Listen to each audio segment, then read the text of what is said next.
Welcome to the GSMC Business News Podcast, the show dedicated to keeping you up to date on all things concerning business, technology, and the stock market. Get a head start on the day as we keep you updated on the latest goings-on Wall Street, money, jobs, and technology. If you're looking for a podcast to keep you informed and ahead of the game in business, the GSMC Business News Podcast has you covered.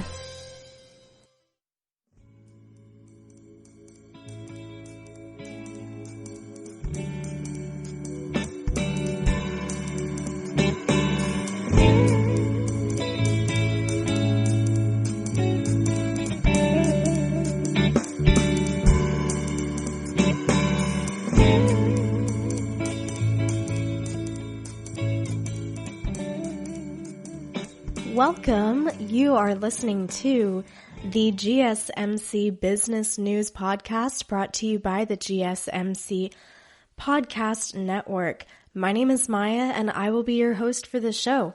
Thank you so much for listening in today. I really appreciate having you guys all here and listening in. I'm excited to be here with you guys. We have so many things that we can talk about here and a lot to go over. There are constantly things going on in business news, and I'm super happy to be the one to be able to bring you the news. So I wanted to go ahead and start off, just let you guys know that we're going to be covering a huge variety of topics, everything business related.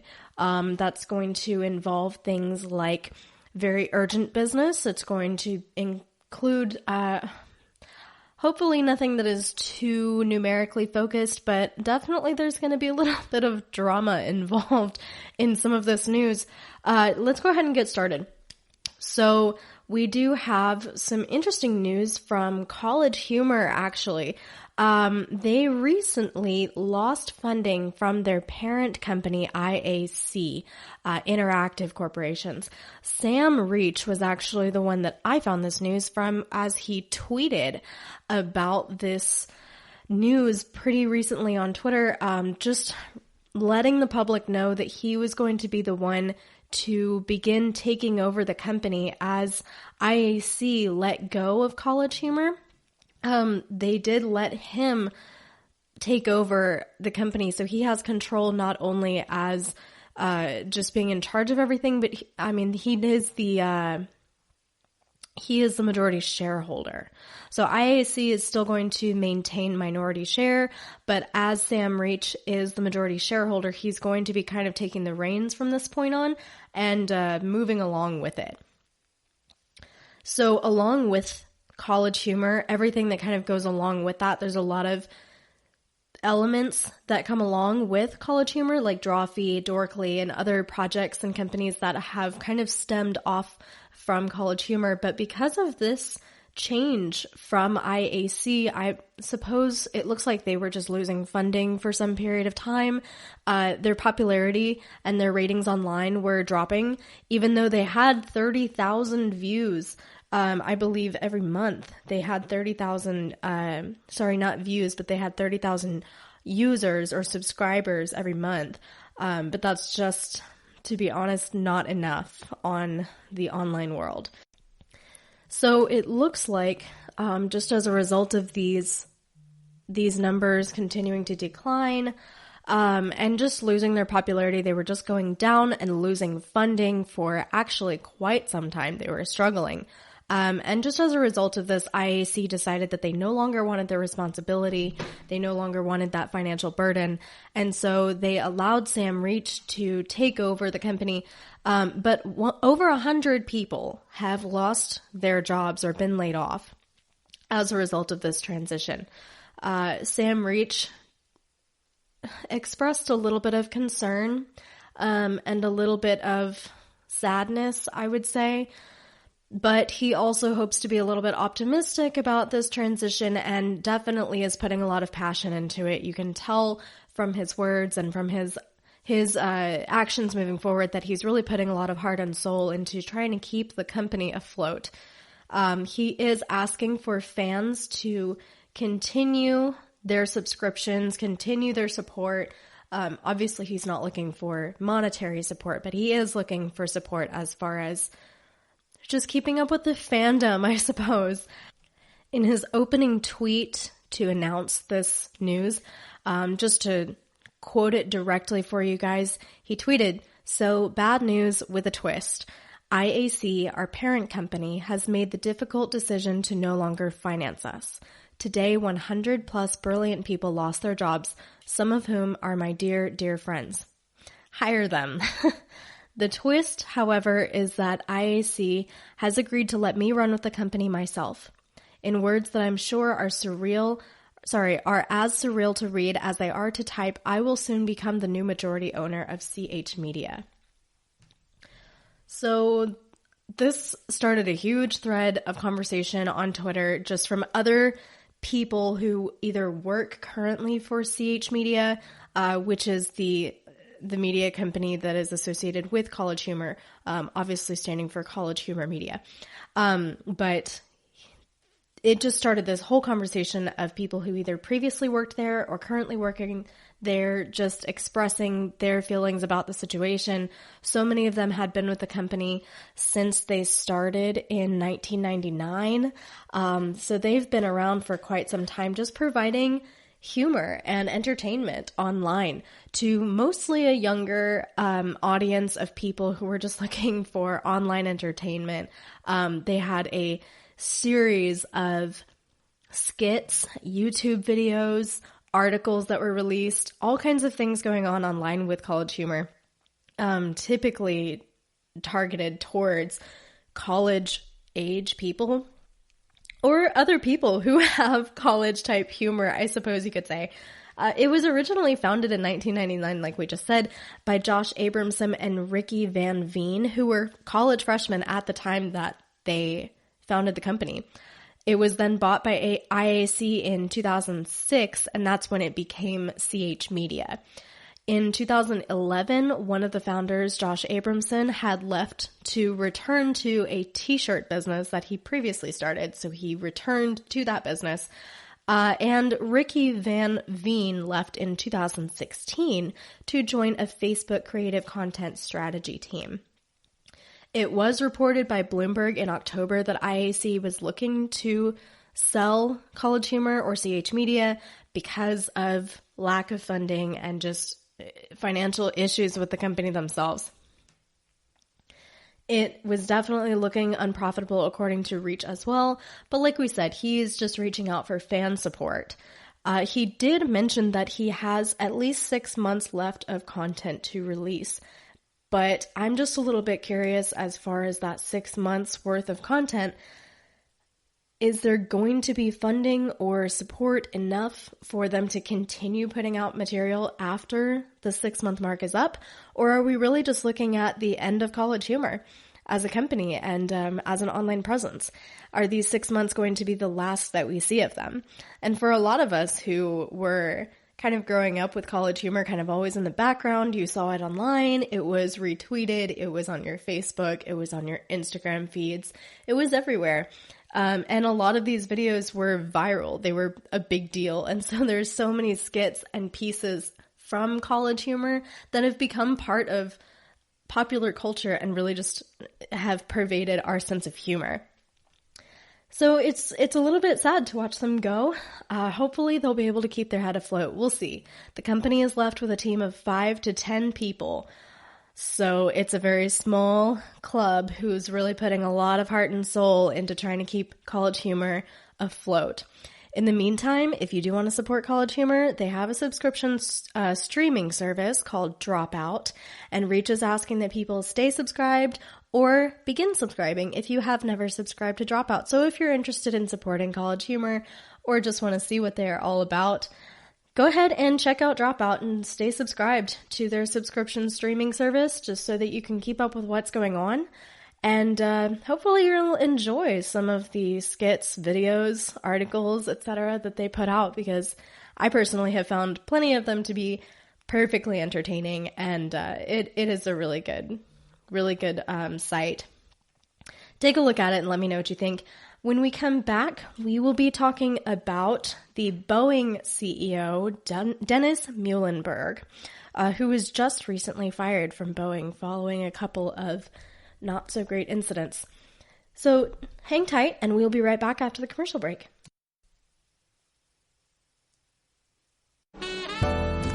Are you looking for a podcast that gives you all of the latest news from the world of finance? Then check out the GSMC Financial News Podcast.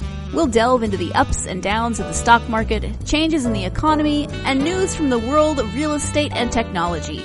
From breaking news on the New York Stock Exchange, NASDAQ, or the overseas market, to updates on the bond market, if there's money to be made, we'll cover it on the GSMC Financial News Podcast.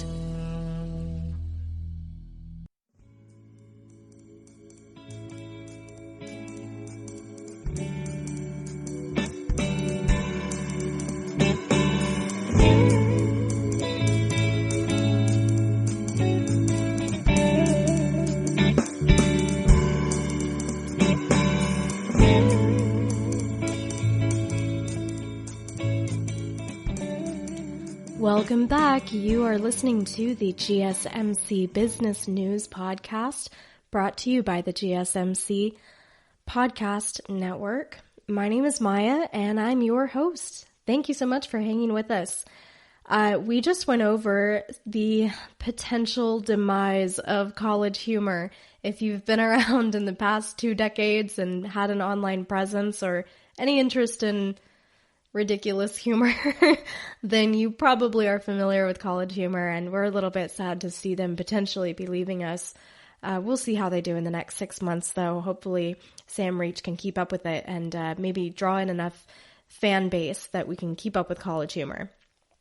So up next, we have just reported today the formal announcement that Boeing's CEO Dennis Muilenburg was fired. He was actually fired in December, so it's been a little bit of a process of him leaving the company, but it makes sense because it's such a big company. There's so much for him to wrap up as he leaves, steps down, and as they prepare for someone to take his place. There had been speculation for several months within the company and also outside of the company about Muellenberg being fired. He was actually stripped of his chairman's title in October. And this is really following the 2 fatal crashes that took place earlier, which one of them was in Ethiopia, the other one was in Indonesia. You may remember those incidents. We'll go over those in just a little bit, but just staying on track right now, following those crashes, I mean, it really, really dampened the reputation of Boeing as a company and put so much distrust on them from other jetliners, from other airlines, from everybody really in the industry. It was really looking down on Boeing. And so as CEO, there was obviously a lot of blame put on Muellenberg for this. As a result of those crashes, the production of their bestseller, the 737 MAX jetliner, had been completely halted.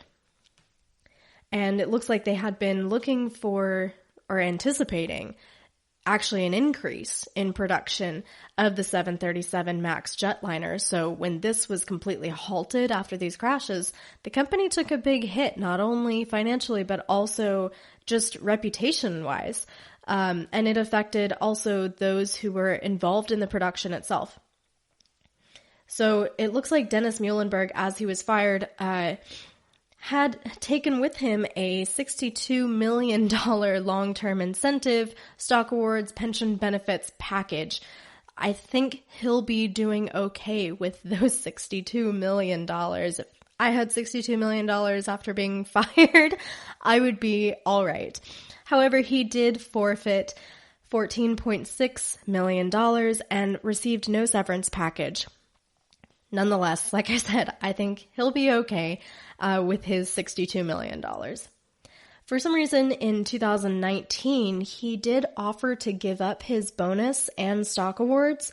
There was really no mention of this as to why he offered to give those up. Maybe it was an attempt to appease his higher-ups, potentially, because it looks like those bonuses and stock awards could have been somewhere around the $20 million range.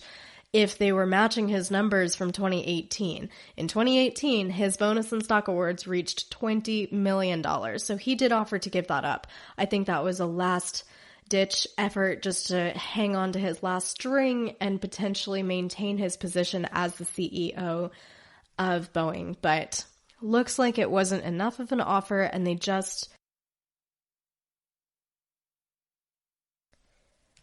couldn't justify keeping him in the position of CEO. I think just amongst the industry and in the public eye, it wasn't excusable, especially in the eyes of the families and people who were affected by those two plane crashes. From those two plane crashes in Indonesia and Ethiopia, they occurred within 5 months of each other, and 346 people died. It was not good. So it is obviously not a surprise that the company had to do something about it. They had to do a lot about it. But one of those things was just that they could not keep their current CEO in place. It just makes sense. So that was their response. Really, Boeing had no other option. There was no last-ditch effort that was going to save him and keep his position. So, but even though he gave up the $20 million, he lost his position, he still received $62 million. As far as the forfeited $14.6 million and no severance, it looks like that was just contractual. Boeing had responded to this and just let us know that he received the benefits to which he was contractually entitled. And that is a quote from Boeing. It looks like this isn't super unusual as far as their structure when they let someone go. Kevin McAllister was the former CEO who was fired in October. He had also forfeited $52.9 million in uninvested equity and other compensation. So it looks like Muellenberg is going to be replaced by a board chairman from Boeing. His name is David Calhoun. He is a former executive of General Electric. He has a lot of experience helping companies that are struggling to keep their heads above water. So the company has a lot of faith in him and a lot of hope in him. And it looks like they're really, really expecting him to recover Boeing from this major damage to the reputation, major damage to the company financially. They're really going to put a heavy hand on Calhoun and expect him to lift everything back up to what they hope to be at. He is starting off at a base salary of $1.4 million a year, and he's also eligible for $26.5 million in long-term incentive compensation. So it looks like if anyone is interested in being a future CEO of Boeing, all of you youngins out there, it's not a bad position to be in. Just make sure that you watch out for your PR. So I do want to talk about what happened with the 737 MAX, this jetliner that crashed twice. It looks like there had potentially been some internal concern about the jetliner that is just now being released. Obviously, this is something to be looked into. Why is there so much issue with this? The families who were affected, the people who died on these planes, they should have known or had some warning. I mean, I wouldn't know what to do if someone that I knew was on one of these planes and then it comes out that they had internal concern about the plane. It's really not good. There were internal messages that were released recently that included very harsh criticism of the plane's development.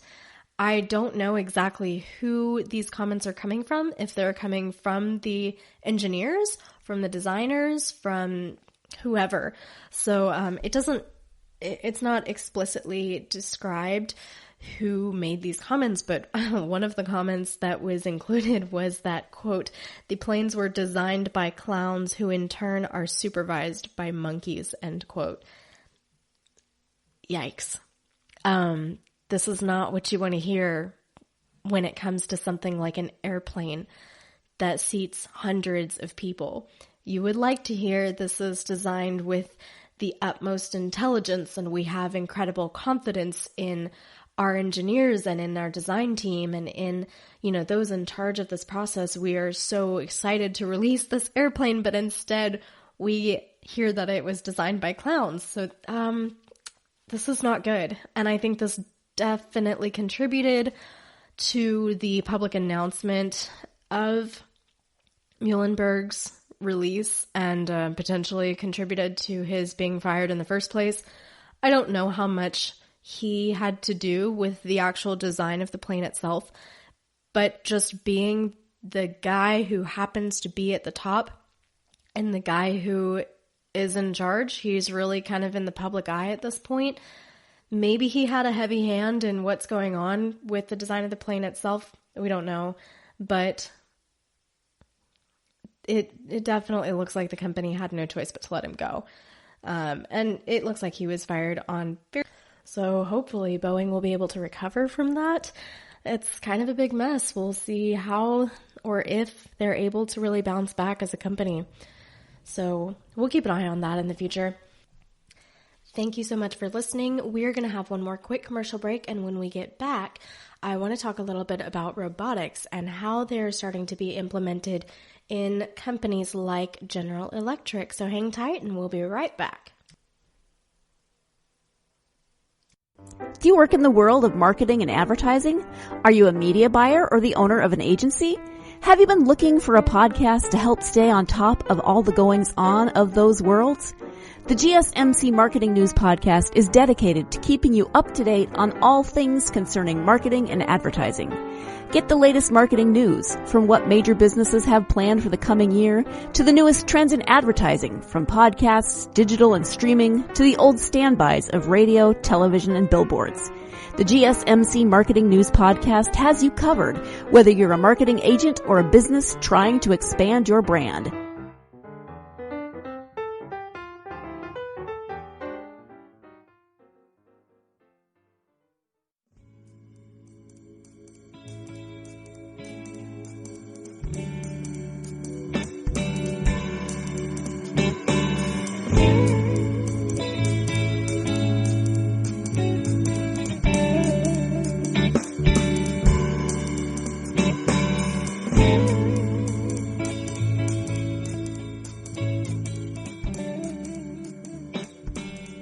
Welcome back. You are listening to the GSMC Business News Podcast, brought to you by the GSMC Podcast Network.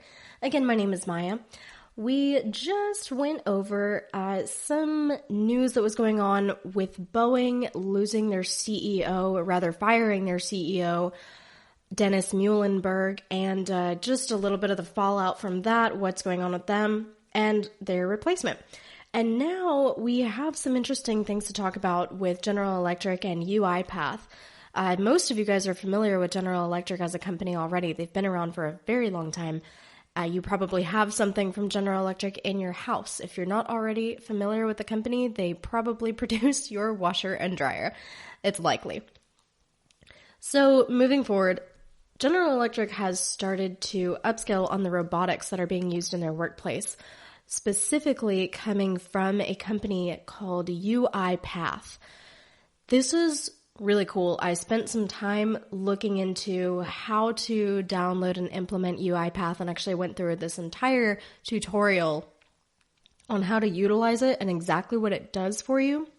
Because when I first heard about this, and probably for a lot of you guys, when you think, oh my gosh, they're putting robotics in the workplace, and they start talking about things like, every worker in the office is going to have their own bot. For me, the first thing I thought of was little robots of some sort, just like sitting next to you, helping you out with tasks. I don't know, throwing away your trash, or grabbing you a cup of coffee. I don't know what robots would do. If my phone could grab me a cup of coffee, that'd be great. But it's not that. It's something totally different. Maybe some of you are a little bit more familiar with what robotics are as far as implementing them in the workplace. A lot of companies have already started to implement bots in the workplace. And it's not what you think. So first, I want to kind of describe what this means. So Uipath is a system, you can actually download it straight from the internet. It's really cool. And basically, it's a system that you download and install on your computer, and it's kind of like, you can think of it like an app on your phone, but it's an app on your computer. And it works kind of in stages, and there's different things that you can implement with Uipath for it to help you do, but it essentially condenses a whole pathway of things that you would do on your computer and puts it down into a simple keystroke. So there's a difference between, I want to just spend a little bit of time here describing what it does so that you can understand how it is going to simplify things in the workplace, and then we'll just talk about how Uipath is being introduced into GE and really what they're doing. So Uipath is a robotic process automation system, typically abbreviated as RPA. With RPA, with Uipath and a lot of the other companies that are in this industry, I suppose, they have ways of defining things. So there's a difference between an activity and a sequence, right? So an activity is just a simple thing that you might do, like closing a page on your computer or copy and pasting something. That's an activity. And then you have a sequence. So maybe you copy and paste something on your email, you minimize that page, you open up a new Word document, and then you paste that information onto the Word document. That's a very basic example, but that is a theoretical example of a sequence because you have multiple activities going on within the sequence. So that being said, you can utilize systems like UI to create your own sequences in order to minimize the amount of human activity that actually has to take place in order to get things done. So when you do something like creating a sequence, you can significantly reduce the amount of time that is spent on it, although you do have to put in, some effort in the beginning in order to create the sequence, but long term, it's definitely worth your time and significantly improves productivity. With Uipath, you can start with a blank document and basically write your own sequence in order to create the exact steps that you want to take. And then they also have flowcharts available. And the reason for the flowchart is if a sequence or some input has more than one potential output. So like if you log into your computer and the administrator can do one thing, but another user cannot do the same thing as the administrator, then you have two different options there. So that would be the purpose of the flowchart. Then you also have keyboard shortcuts. This was a really cool thing to me. The keyboard shortcuts can actually represent an entire sequence of activity. They can also help you out with those flowcharts. So the keyboard shortcuts, you could create, something where you hit Command G. And when you hit Command G, then it will open up Google and Google the GSMC News Podcast, the GSMC Business News Podcast, and then automatically you're listening to my voice in just a simple keystroke. So maybe you guys want to look into this. Sounds like a pretty good idea. There's a lot of stuff that you can do with Uipath, and it gets way more complicated than that, but I'm just looking at it from a really, really basic perspective, me coming at it from what are robotics. So now we have like a really, really fundamental, basic understanding of what these robotics mean. So now when we look at it from the position of General Electric, we can say, what does it mean for every worker to have a bot? What does it look like in the workspace or the workspace for everybody to have a bot? What that really means is that similar to when you get to work and you open up your email, you get to work and you check the time or whatever.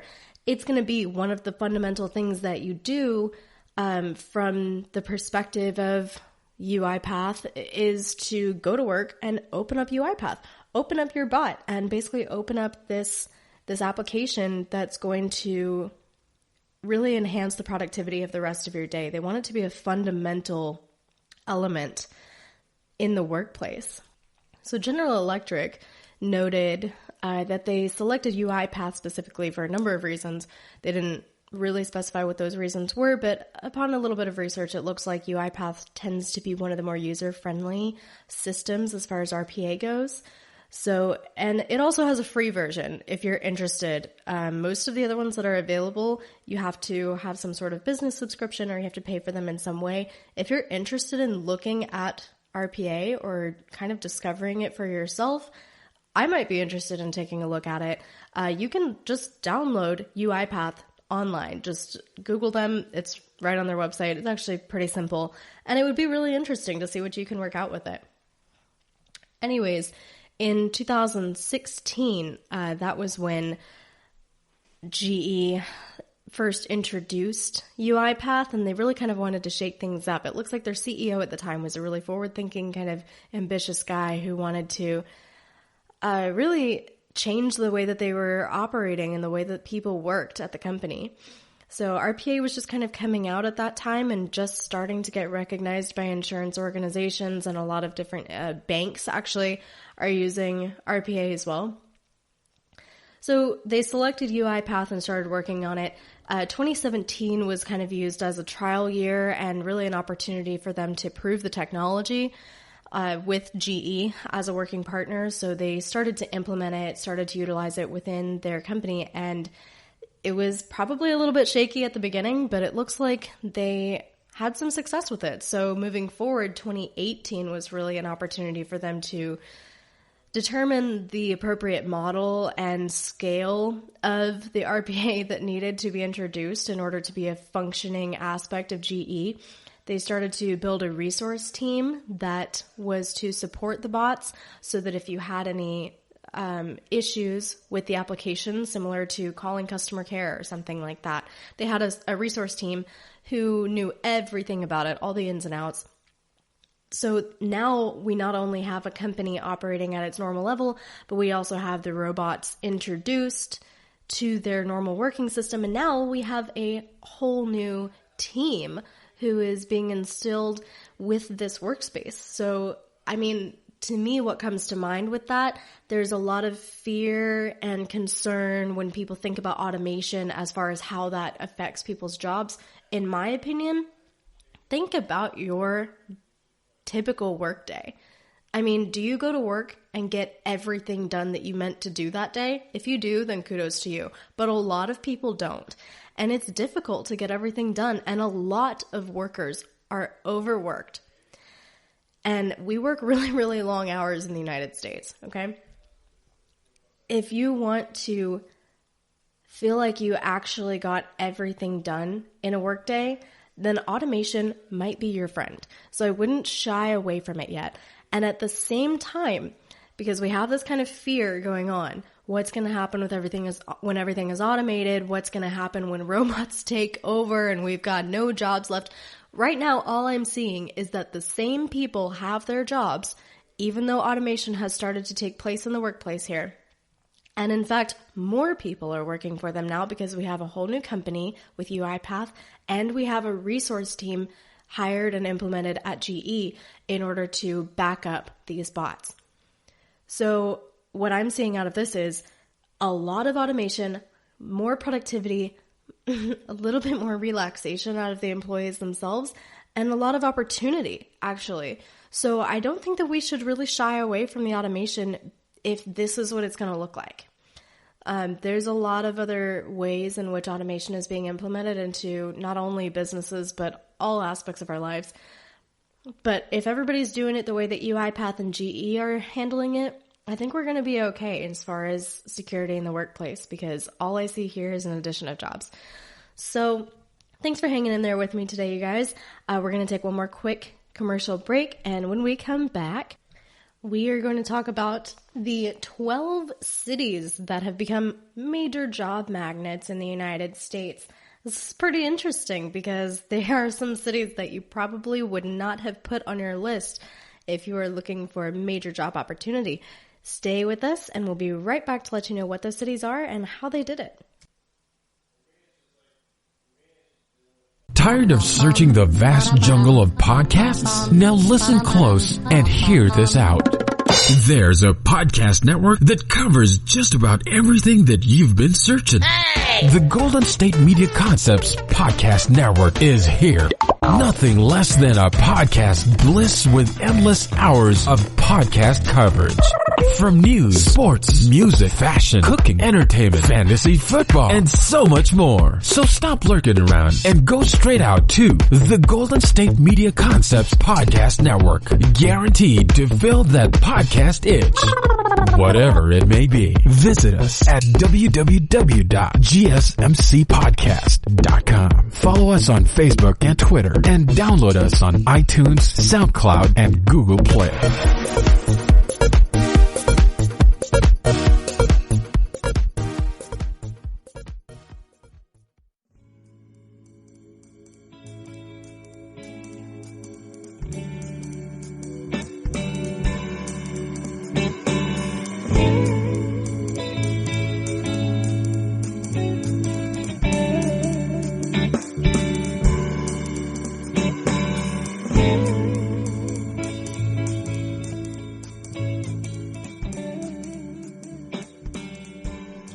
Welcome back. You are listening to the GSMC Business News Podcast brought to you by the GSMC Podcast Network. Once again, my name is Maya, in case you forgot, and I am your host. So we just got done talking about some robotics. I apologize if I started talking really fast about robotics because I'm just super excited about it, and I think that it's a very interesting topic. We should be on top of this, guys. Robotics are going to start taking over the industries, all of them. You're really going to start seeing robotics anywhere that you see a computer. They're going to start becoming really the norm. As often as you open up an iPhone and you see applications on there that have been installed by the users and not just the ones that come on the phone, which is pretty much every iPhone, that's how much you're going to start seeing robotics. So keep an eye out for it. And I mean, it's not a bad idea to go ahead and do a little bit of research. Start to get to know it, especially if you work for a forward-thinking company. Or maybe you're the person who introduces it. That would be pretty interesting. So, moving on, I want to talk a little bit about the top 12 cities that appear to be growing really quickly this year. According to an article that was posted on LinkedIn recently, actually just yesterday, the top 12 cities that are growing the fastest in the United States as far as average hiring rates. Now, the average hiring rate across the nation right now is 2.7%. However, the average hiring rate in these 12 cities is 6.5%. That's more than double. So that's pretty impressive. They all are focusing on a particular strategy, which is different than the majority of cities in the United States, and that is by focusing on one concentration. So whether it be healthcare or electronic development, manufacturing, all these kinds of different things, they really have been just picking their niche and sticking with it. And it's working because so many people are starting to gain jobs in these cities. So I'm just going to list what the cities are for you. And then we'll start talking about it a little bit. The first one is Huntsville, Alabama. Huntsville, Alabama has grown their hiring rate up to 14.1%. That's really, really good. I mean, especially compared to the national average, where their hiring rate is 2.7%, 14.1% hiring average. That's impressive.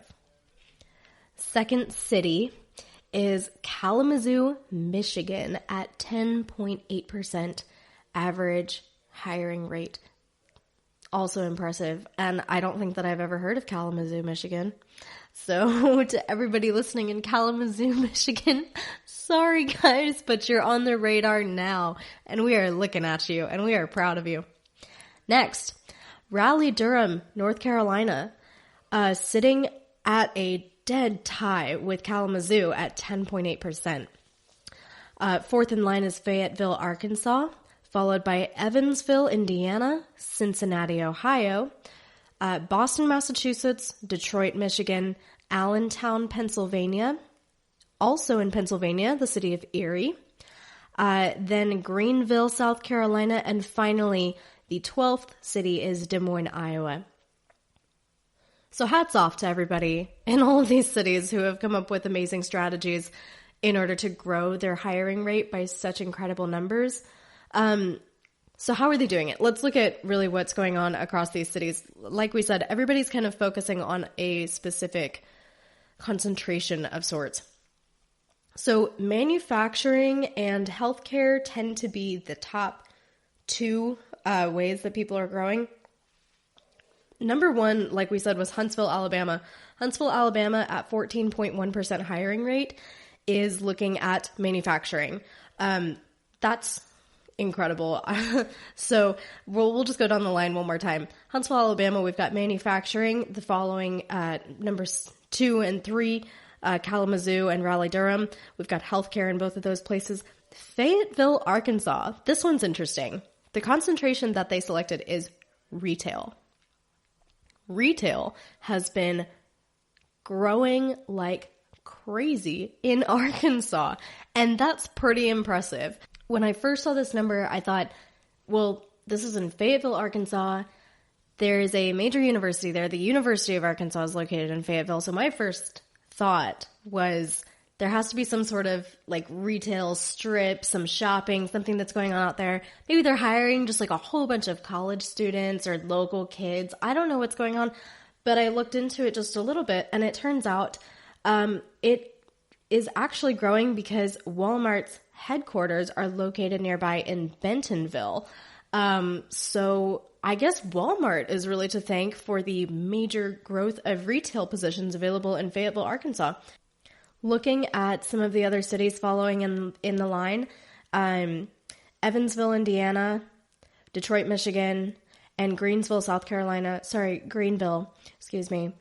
They're all looking into manufacturing, just like Huntsville, Alabama, taking the lead.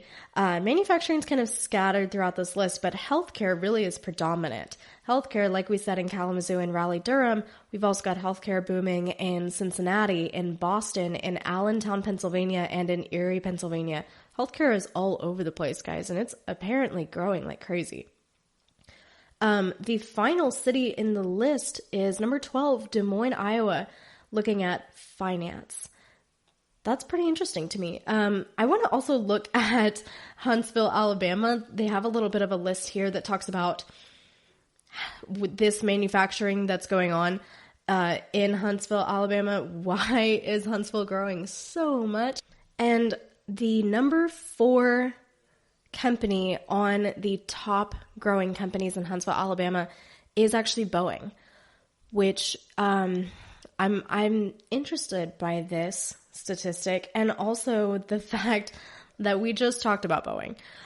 So when we talk about the loss of Boeing's CEO and the major halt on production of the 737 MAX jetliner, and then we take a look at Huntsville, Alabama's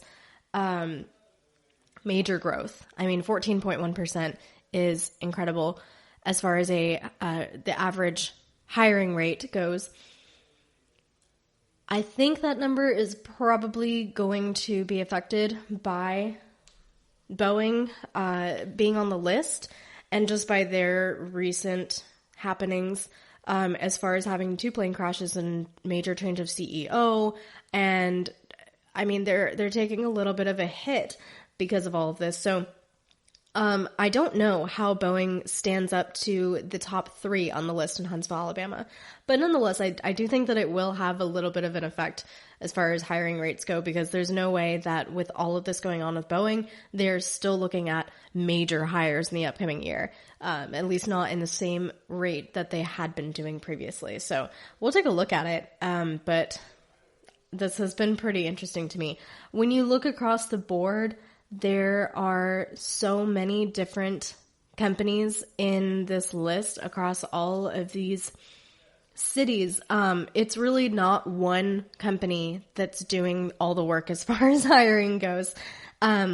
We've got One Main Financial, we've got Walmart on the list, we've got Advantage Solutions on the list, we've got Lenovo on the list, we have Kellogg, of course, and then we also have, like we said, Boeing, and actually one of the top hiring companies on this list from Huntsville, Alabama is the Huntsville Hospital.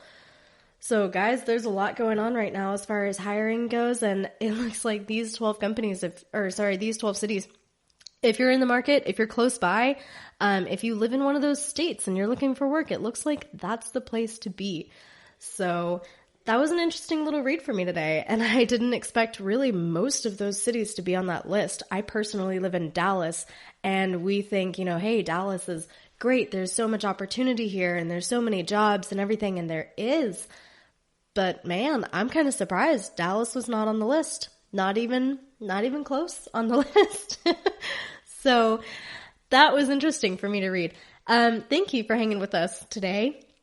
We are going to wrap up this little section here and take another commercial break. When we come back, we are going to talk about how you can make 6 figures a year working at Taco Bell. So hang tight and we'll be right back.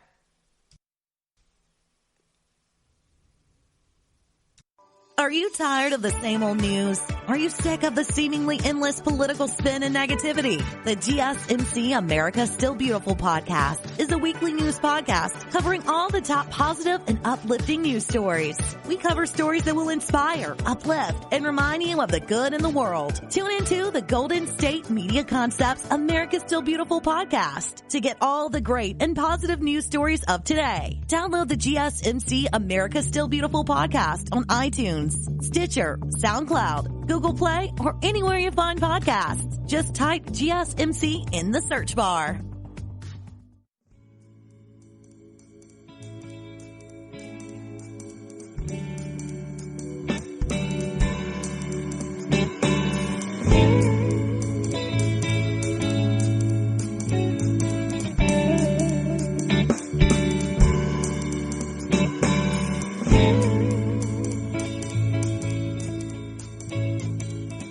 Welcome back. You are listening to the GSMC Business News Podcast brought to you by the GSMC Podcast Network. My name is Maya. I am so happy that you guys are sticking with me for this podcast today. We have so many things to talk about and so many things that I haven't even gotten to yet with y'all. So hang in for next year next year. You don't have to wait that long to talk to me again.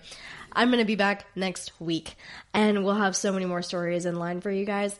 Right now, I want to talk about, just now we wrapped up with the top 12 cities who are growing with their hiring rates in the United States. These cities were so unexpected. Honestly, there was a couple of cities on there that I've never been to and a couple of them that I haven't heard of. So if you guys are out there in those cities, good for y'all. I hope that everything is going really well for you guys. Hope you're having a great day and I hope you enjoy your workplace. Moving forward, we are going to talk about how you can make $100,000 a year working at Taco Bell. This is pretty cool, but I have to be honest, you are not going to make $100,000 a year working at Taco Bell as the cashier. I'm sorry. But you do have an opportunity to make $100,000 a year in general management at Taco Bell in a couple of select Midwest and Northeastern locations. They just released this information very recently, and Bloomberg was one of the first to report on it. Up to 450 locations across the Midwest and Northeast are going to be offering this kind of salary for their general managers. Currently, the general managers at Taco Bell are offered between $50,000 to $80,000 a year as their annual salary. But it looks like they are going for a different strategy at this point. They're really looking for talented managers, people who are go-getters, looking for the top of the top. And I don't think that they're really putting a lot of stipulations on it. They're also offering 24 hours of paid sick time every year to workers at the corporate-owned stores. So this is nice. I mean, there's a lot of stuff looking up right now. We just looked at 12 cities who are dramatically increasing their hiring rate more than double the national average. That's awesome. We've also got robotics being implemented without fear because we have, jobs being introduced with those robotics. And as far as I was able to find out, nobody had lost their job because of robotics being introduced at GE. And now we've got the opportunity to work as a general manager at Taco Bell and make $100,000. I'm pretty proud of all of this news, just like what's going on in the world. And it's just so many things to look forward to. Now, in November, the unemployment rate in the United States fell to 3.5%, which is the lowest that the unemployment rate has been since 1969. In 1969, the unemployment rate was also 3.5%. So we're just matching that number right now. But that's a good number. We just went through this massive recession not that long ago. You guys remember it? And it was not good. And now that the unemployment rate is at 3.5%, it looks like not only are people being employed more, being hired more, but we also have a little bit of a raise in the average hourly earnings of the average employee. So everything is looking really good right now. We've got not only people being employed, but also being paid well. This is excellent. And Taco Bell is definitely latching on to this and noticing the trends in just the workplace in general. So with this offer of $100,000, I think what they're trying to do is change the way that work is perceived when you work at a fast food restaurant. I think that for a long time, it's been kind of considered an entry job or kind of looked down upon to a degree, to work at a fast food restaurant. And really what Taco Bell is trying to do is change that perception and change the way that their employees think about their jobs. I think this is incredible because especially if it starts to impact the way that the managers work, the way that they operate their businesses, and how they manage their employees, hopefully this will help out some of their hourly employees as well. Because it's not just the managers who need to make money, it's everybody. So this is really good. I really think that this is implementing a lot of optimism in the workplace. And this comes at a contrast to other companies that are kind of taking a different approach. Olive Garden, the owner of Olive Garden, Darden Restaurants, and Shake Shack, etc., have recently, I wouldn't say complained, but have called out labor inflation and said that it's hurting their margins. They have too many people employed, and it's hurting their profit margins. To be honest, I think that's a good thing, and it seems like a strange thing to complain about, that you have so many people employed. It seems like an excellent thing. So overall, that comes at a contrast. So they are saying that they have too many employees and can't make their profit margins. Meanwhile, Taco Bell is apparently doing so well that they can now offer 450 general managers $100,000 a year. That's fantastic. Just one more thing to be proud of Taco Bell for, especially if you're just on your way for a late night run right now. Taco Bell on Thursday this last week also announced plans that they are planning to make all of their customer packaging recyclable. They want to make it recyclable, compostable, or reusable by the year 2025. Seeing that it is 2020 now, only a 5-year turnover to make all of your customer packaging environmentally friendly, reusable, compostable, recyclable.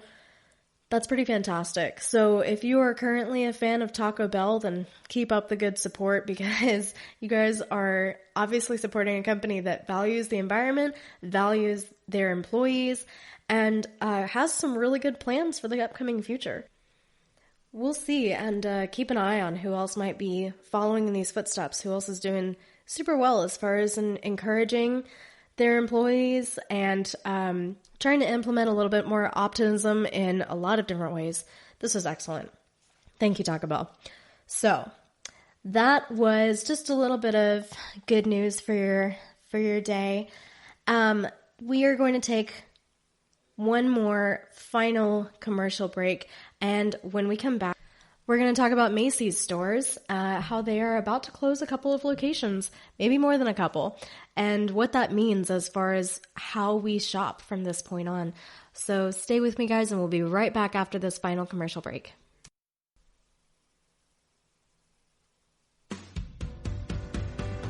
The Golden State Media Concepts Travel Podcast, the show that gives you advice on everything travel. We explore places you've always wanted to go, as well as giving tips for traveling in those places. We'll give you advice on the best sites for travel tips, information, and discounts. Join us as we travel the world, explore cultures, and meet new people. The Golden State Media Concepts Travel Podcast has got you covered. Download the GSMC Travel Podcast on iTunes, Stitcher, SoundCloud, Google Play, or anywhere you find podcasts. Just type GSMC in the search bar.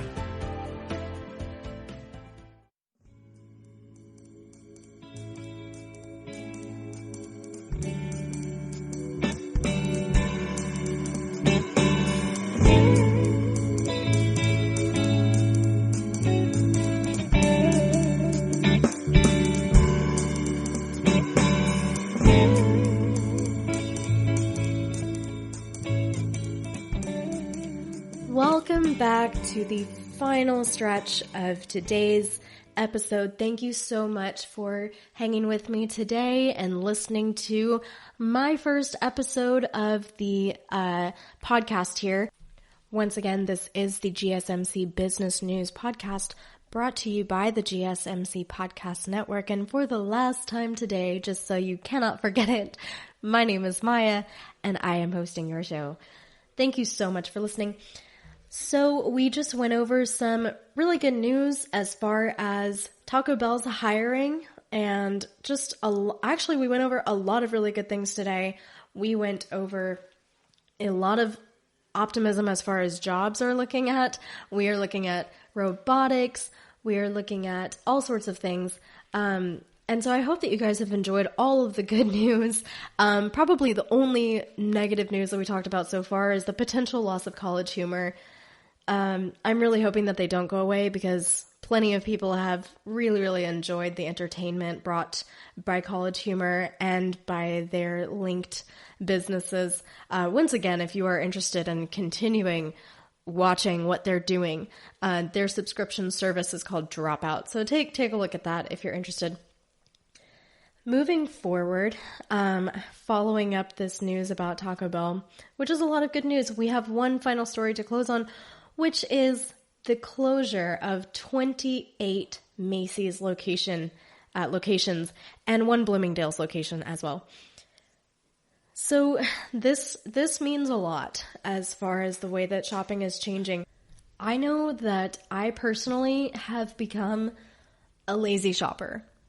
Now, granted, I've always been a lazy shopper because unlike a lot of girls out there, I just don't like shopping. It's exhausting to me. And so when I finally created an Amazon Prime account, I think I was the happiest shopper out there. I really love having Amazon Prime. And I don't really shop in person for things anymore unless I actually really have to, or if I happen to need something like right now, which has happened to me a couple of times.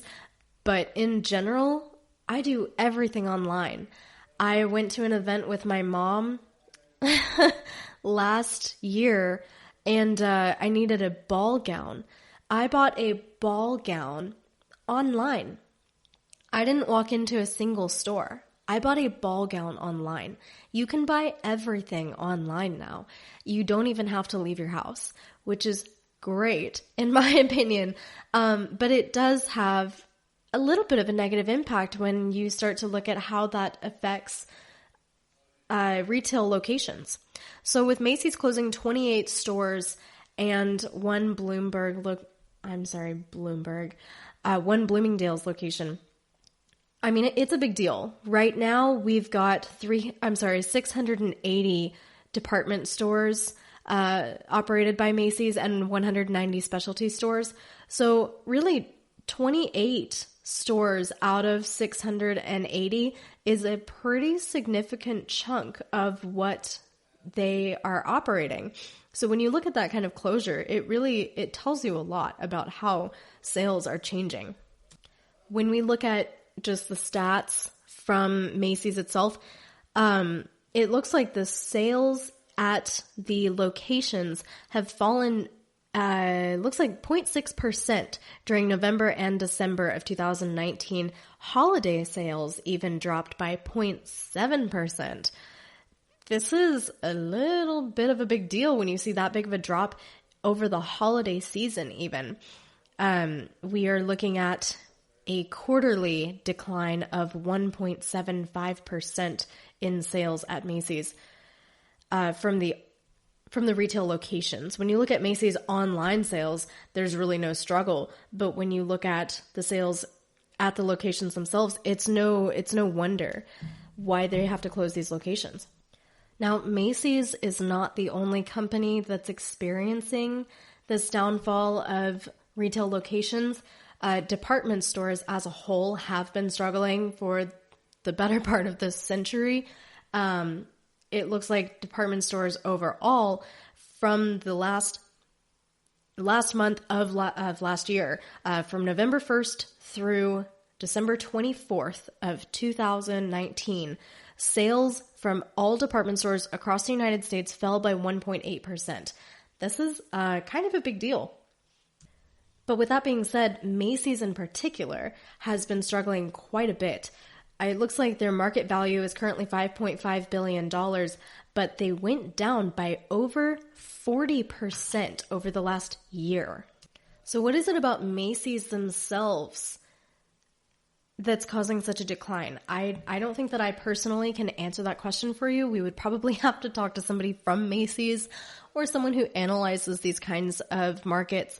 But it's not looking good for Macy's, to be honest. And when you think about it, I have seen, even in my own area, a lot of closure of Macy's locations, and I have not seen any new Macy's being opened.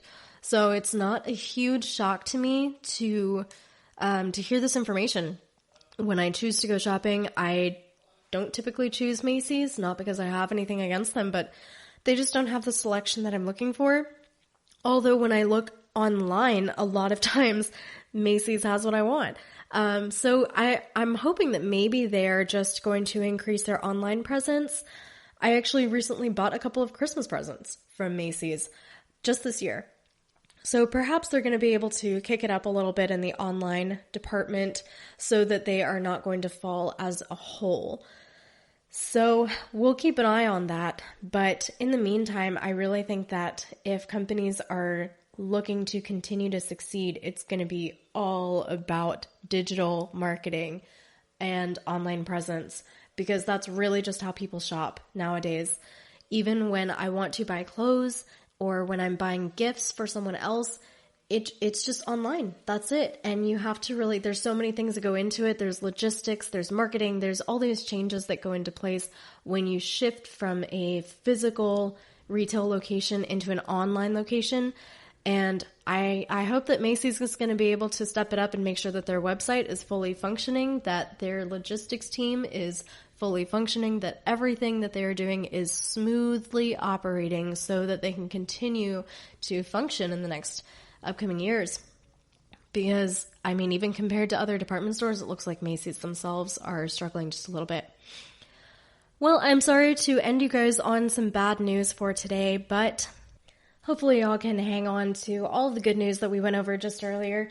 I look forward to talking to you guys again next week. So thank you so much for listening to the GSMC podcast, again brought to you by the GSMC Podcast Network. I would like to ask that you please remember to subscribe to the show and write a nice review. That really helps us. Also, if you can please follow us on Facebook, Twitter, and Instagram. Thank you so much and have a great rest of your day. You've been listening to the GSMC Business News Podcast, part of the GSMC Podcast Network. You can find this show and others like it at gsmcpodcast.com. Download our podcast on Apple Podcasts, Stitcher, SoundCloud, and Google Play. Just type GSMC into your favorite podcast app to find all of the shows from the GSMC Podcast Network. From movies to music, from sports to entertainment, from business news to weird news. Please subscribe to the podcast and follow us on Twitter and Facebook. Thank you, and we hope you have enjoyed today's podcast.